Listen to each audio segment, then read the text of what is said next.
Hello everyone, welcome back to my channel delights of Pavani.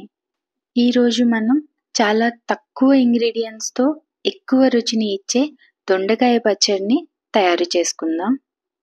ముందుగా ఈ పచ్చడి కోసం ఒక 1/2 కేజీ దొండకాయలు, 1/2 కేజీ టమాటోలు, 10 నుండి 12 పచ్చిమిర్చి, గుప్పెడు పల్లీలు తీసుకోవాలి.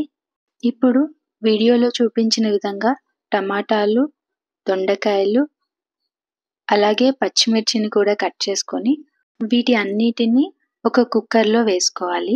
అలాగే వీటితో పాటు ఒక 5 నుండి 6 పల్లీలు కూడా ఇందులో వేసుకోండి. ఇప్పుడు స్టవ్ ఆన్ చేసి కుక్కర్ పెట్టి ఇందులో కొద్దిగా నూనె, రుచికి సరిపడా కల్లుప్పు, అలాగే చిటికెడు పసుపు కూడా వేసుకొని ఇదంతా కలిసేలా ఒకసారి కలుపుకొని కుక్కర్ మూత పెట్టి 2 విజిల్స్ రానివ్వాలి. కుక్కర్ ప్రెషర్ పోయిన తర్వాత మూత తీసి చూస్తే ఇవన్నీ చక్కగా ఉడికిపోయి ఇందులో ఉన్న నీరు అంతా ఈ విధంగా బయటికి వస్తుంది. ఇప్పుడు మళ్ళీ స్టవ్ ఆన్ చేసి ఫ్లేమ్ని హైలో పెట్టుకొని ఇందులో కొద్దిగా చింతపండు కూడా వేసుకొని ఈ నీరు అంతా ఆవిరై ఈ మిశ్రమం అంతా దగ్గర పడేంత వరకు మధ్య మధ్యలో కలుపుకుంటూ ఒక 2 నుండి 3 నిమిషాలు కుక్ చేసుకుంటే సరిపోతుంది. ఇప్పుడు మరో గిన్నె పెట్టుకొని 2 స్పూన్లు పల్లీలు వేసుకొని ఫ్రై చేసుకోవాలి. ఈ పల్లీలు వేగినాక 1 స్పూన్ జీలకర్ర కూడా వేసుకొని ఫ్రై చేసుకొని పక్కన పెట్టుకోవాలి. ఈ పచ్చడిలోకి 2 మీడియం సైజ్ వెల్లుల్లిపాయలు, ఒక చిన్న కట్ట కొత్తిమీర కూడా తీసుకొని వెల్లుల్లిపాయలను పొట్టుతోనే ఒలుచుకొని కొత్తిమీరను చిన్నగా తరిగి పక్కన పెట్టుకోవాలి.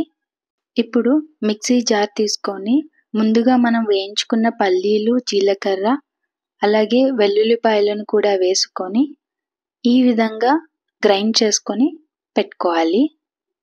ఇప్పుడు ఇందులో పూర్తిగా చల్లార్చుకున్న దొండకాయ టమాటా మిశ్రమాన్ని కూడా వేసుకొని ఒకసారి గ్రైండ్ చేసుకొని చివరగా కట్ చేసుకున్న కొత్తిమీరను కూడా వేసుకొని పల్స్ మోడ్లో ఒక్కసారి గ్రైండ్ చేసుకున్నారంటే ఈ పచ్చడి తయారైపోతుందండి.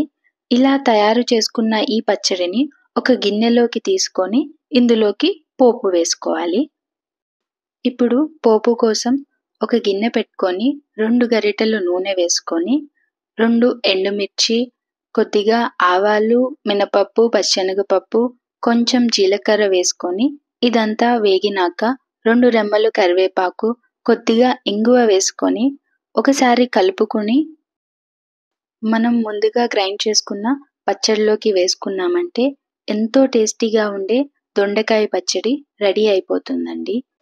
ఈ పచ్చడి వేడివేడి అన్నంలోకి కానీ, ఇడ్లీ, దోశ, గారెలోకి కానీ తిన్నారంటే చాలా బాగుంటుందండి. మీకు కానీ ఓపిక, తీరిక ఉంటే ఈ పచ్చడిని మిక్సీలో కాకుండా రోటిలో రుబ్బుకోండి. ఈ పచ్చడి రుచి మరింత రెట్టింపు అవుతుంది. మరి ఇంతటి రుచికరమైన ఈ దొండకాయ పచ్చడిని మీరు కూడా మీ ఇంట్లో ట్రై చేసి ఈ పచ్చడి రుచి మీకెలా అనిపించిందో కామెంట్స్ రూపంలో నాకు తెలియచేయండి. నా వీడియో కానీ మీకు నచ్చినట్లయితే లైక్ చేయండి, మీ ఫ్రెండ్స్ అండ్ ఫ్యామిలీకి షేర్ చేయండి. మరిన్ని ఇంట్రెస్టింగ్ వీడియోస్ కోసం నా ఛానల్ని అయితే సబ్స్క్రైబ్ చేసుకోండి. Thanks for watching.